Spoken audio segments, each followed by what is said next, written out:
I'm Patrick Lancaster, and right now we are at an undisclosed location in the Russia-Ukraine war zone, and we're here with Russian forces, and they have captured a armored military vehicle from Ukrainian forces. We're told specifically from the Azov battalion, and we're told this is a one-of-a-kind vehicle that was a prize, you could say, for Ukraine, and now they have lost it to the hands of Russian forces.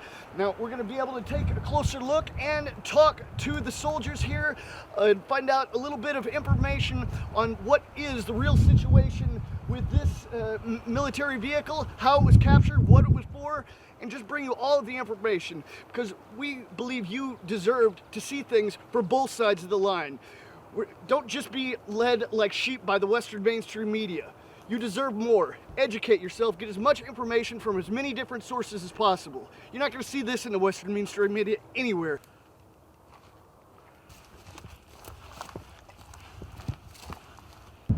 Можно представиться себя? Позывной Десна. И что вы могу сказать за это? Данный образец был найден на освобожденных территориях от украинских националистов на территории Донбасса. Он был просто закопан, его откопали и, собственно говоря, вот мы видим в таком виде, какой он сейчас есть.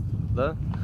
Данный образец был построен на базе старого танка Т-64, с которого была демонтирована башня и установлена динамическая защита класса нож. Плюс были доварены борта, установлено две башни, в которых предполагалась установка авиационных, советских авиационных пушек ГШ-23, танкового пулемета ПКТ. А также планировалось оснастить данный образец управляемыми ракетами типа Корсар или Стугна. Данный образец имеет также старый двигатель мощностью 700 лошадиных сил от того же танка Т-64, но значительно выше масса. То есть танк Т-64 по пересеченной местности мог двигаться со скоростью 35 км в час, имея массу 38 тонн. Здесь масса гораздо выше, больше 40, ближе к 50 тоннам. То есть мы можем предположить, что данный образец по тяжелым грунтам не мог бы передвигаться вовсе. Ну, то есть, скорее всего, он бы, если поехал, то двигался со скоростью не быстрее, чем пешеход. Это один из минусов данной машины. Следующие, значит, минусы: у данной машины нету никаких приборов наблюдения, кроме камер от домофона, установленных в фронтальной части машины. Их 3, и 2 камеры установлены по бортам. Одна с левого борта, другая с правого борта. Тем самым ограничивая экипаж данной машины, который составляет 4 человека, планировалось. То есть есть место механика-водителя, 2 стрелков и командира танка. То есть видимость данной машины ограничена в плохие погодные условия: грязь, слякоть, снег, камеры, не имеющие очистительных приборов, засоряются, и, соответственно, экипаж остается слеп в этой машине. Для чего так сделано, непонятно. То есть нет никаких дополнительных приборов наблюдения. Как управлялись орудия, тоже в данной компоновке мы видим здесь 2 башни вместо стандартной одной. Почему конструкторы применили такую компоновку, непонятно. Советское станкостроение отказалось от многобашенных изделий до 40-го года. То есть у нас были многобашенные танки, после этого от такой концепции отказались. Э, Что еще хочется сказать? По бронированию мы видим, да, установлена динамическая защита, но насколько она эффективна, мы не можем судить, потому как данный образец был произведен в единственном экземпляре. Полевые испытания он не проходил, скорее всего, нигде нет никаких свидетельств тому. Был произведен, повторюсь, в одном экземпляре. Надежность данной машины нигде не подтверждена ни пробеговыми испытаниями, ни другой технической какой-либо документации к ней нет. То есть она была сделана, можно сказать, как говорят русские, на коленках. Судя по тому, что там отсутствует полностью начинка, и он был так найден без двигателя, без систем управления огнем, без систем наведения, без вооружения, то есть это больше похоже на макет какой-то, выставочный макет, нежели на боевой образец, который мог бы применяться в боевых действиях. Выживаемость экипажа здесь тоже под большим вопросом. Нету, есть единственное место, через которое экипаж может покинуть данную машину. Оно находится в кормовой части. Это люк, через который экипаж, соответственно, и покидает, и загружается в машину. Он находится возле моторного отделения. То есть при пожаре моторного отделения, естественно, экипажу придется выбираться через огонь. Башни, как мы видим, ничем не защищены. То есть любые осколочные попадания выводят из строя, могут вывести из строя данную технику. И подтверждения его применения, собственно, не имеем. По данным и по рекламе украинских СМИ, в том числе батальона Азов, на это выделялось большие средства. На пилотный проект выделили $5 миллионов. Куда они пошли? На сварные швы и электроды, ну, непонятно. Ничего нового здесь не сделано. То есть взята старая машина, на которую просто-напросто наварили броню. Тем самым увеличив вес и снизив эффективность на поле боя, снизив маневренность. Данный образец, если бы по аналогии с БМП, которая доставляет пехоту к переднему краю, то есть это нужно сделать быстро, маневренно, то данный образец является хорошей мишенью, являлся бы хорошей мишенью на поле боя, если бы он туда попал.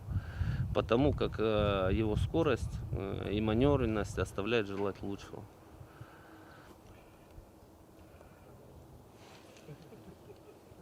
Здесь мы видим надпись «Азов» и логотип данного батальона, вот «Волчий крюк».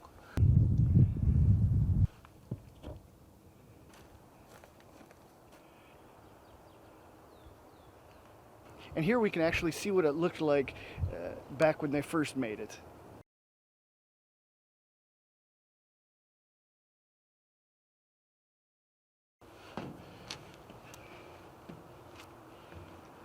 And supposedly we can move these by hand. It seems like they're pretty rusted, but oh yeah. But you see, there's no way to be really. If there's a gun here and a gun here, they would almost touch before even being able to aim in a certain direction. So this could only go that sector and vice versa. All right, so we see how the driver was supposedly being able to see from these three cameras, there, and there. Very small cameras. The soldiers, as you heard, says they're not very high quality, but no windows.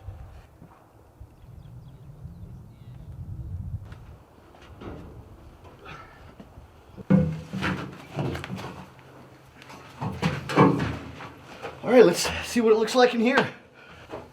Here, friend.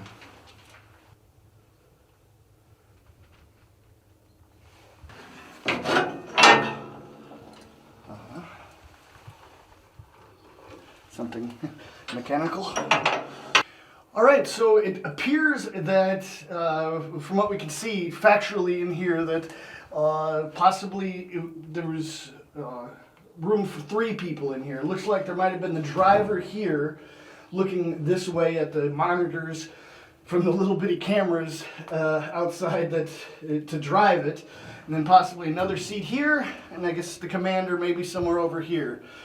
And we can see the 2 places here for the 2 turrets where these would spin supposedly to direct the flares or whatever they were, shooting off of whatever this was used for the little time it was used, a celebration or parades or who knows. But see, it's actually not in bad condition for being buried. And actually, we can see a little bit of the what it looked like when it was buried and being unearthed by Russian forces. So, again, don't just watch my reports. Watch reports from both sides. Get as much information as you can. I can't say it enough. You know, you don't hear this from many journalists, but I tell you like it is. I don't have all the information to tell you, and no one does. Some want to tell you more, and they can't. So the Western mainstream media just can't show you the things that are happening here. They're not allowed to. But we're here to show you what they can't or won't or don't want to show you. So please like this video, share it across all social media, and keep coming back for more, because we've got a lot more. And now we're going to have a look at the PR video of the Ukrainian forces and Azov battalion during the making and launching of this prototype, this exact military vehicle. And we're going to do this to let you have a little bit of different look into what this vehicle actually is and what it meant to Ukraine and the Azov battalion. We want to give you every aspect as possible. And we're doing this, we're showing you this video in all accordance with YouTube's fair use policy, because we want you to get as much information as you can. Але навіть найкращі світові зразки броньованої техніки мають слабкі місця. У першу чергу це слабка захищеність днища та задньої частини башти. Военное дело тут такое очень подвижное. То есть если появилось какое-то средство противодействия, то завтра появится средство противодействия этому противодействию. Необходимо вести расчет на то, что есть у противника, или прогнозы на то, что появится у противника в ближайшее время. Та українці підготували справжню революцію на світовому ринку озброєння.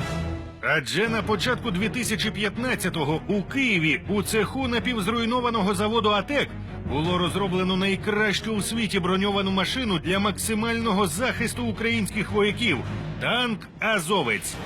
Машину принципово нового зразка створює команда із 6 чоловік під керівництвом колишнього головного інженера та головного конструктора Харківського бронетанкового заводу імені Малишева Миколи Степанова. Украина имеет уникальную возможность привести свои вооруженные силы в соответствие с реалиями сегодняшних боевых действий. Мы попытались в этой машине внедрить последние достижения украинской оборонки для максимальной защиты людей. Новітня машина «Азовець» практично не матиме слабких місць, адже за кожну конструкторську новацію заплачено кров'ю українських бійців. Військові щодня просто з передової в режимі онлайн повідомляють про ті чи інші недоліки вітчизняної броньованої техніки, а розробники негайно відповідають конструкторським рішенням, аби посилити відповідну ділянку. У нас було куча бойов, да? Ми знаємо, тут техніка слаба, нас тут підбили там. З РПГ тут прошили, тут під башню попали, тут слабе місце, все, його треба убрати. Дзвониться Михайловичу, кажеться, що треба так, так і так. Тобто монстр буде ще той. Танк «Азовець» матиме цілих 4 рівні потужного захисту. Перший рівень – це 40-мм броня, якою з усіх боків покрито машину. Причому низ азовця для захисту від фугасних мін матиме подвійне броньоване дно. Тому що коли йде подрив міни знизу, то весь повністю екіпаж, який знаходиться внутрі, там ламається все. Починає там від ног і закінчує шеєю. Другий, він же і основний рівень захисту танка «Азовець» складатиметься із блоків активного захисту типу «Ніж». Коли техніка противника наближається до корпусу танка, блоки активного захисту «Ніж» за допомогою спеціальної хімічної реакції вибухають. Спеціально спрямована вибухова хвиля руйнує ворожий боєприпас на окремі фрагменти та змінює траєкторію його польоту. Вот здесь стоит нож. Вот нижний наклон перекрыт ножом. Один пакет, один слой. А вот когда здесь стоят два слоя, это дуплет. Верхня частина та борти танка «Азовець» матимуть цілих 2 шари блоків активного захисту системи «Ніж». Наружный слой – это нож стоит классический. И второй слой ножа стоит на корпусе. Усього на «Азовці» буде встановлено 500 таких блоків. Вартість кожного близько $200.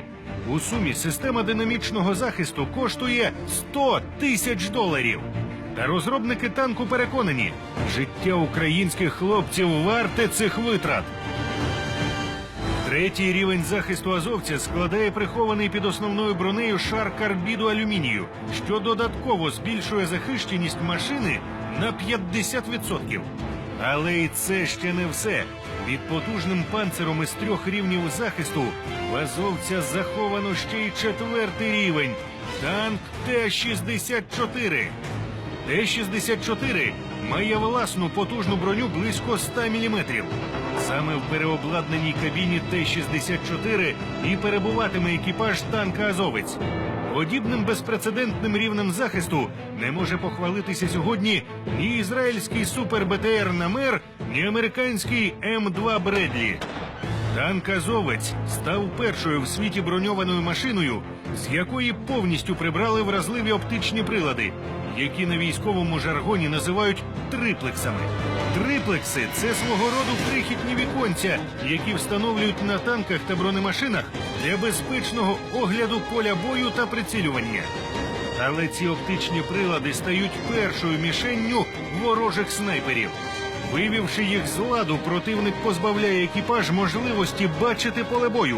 Тому екіпаж азовця вестиме спостереження за допомогою захищених відеокамер. Вот место, где будет установлена камера, диаметр этого глазка, он сам трудно заметен, в него трудно попасть. И так они по всей машине сбоку, сверху вот стоят.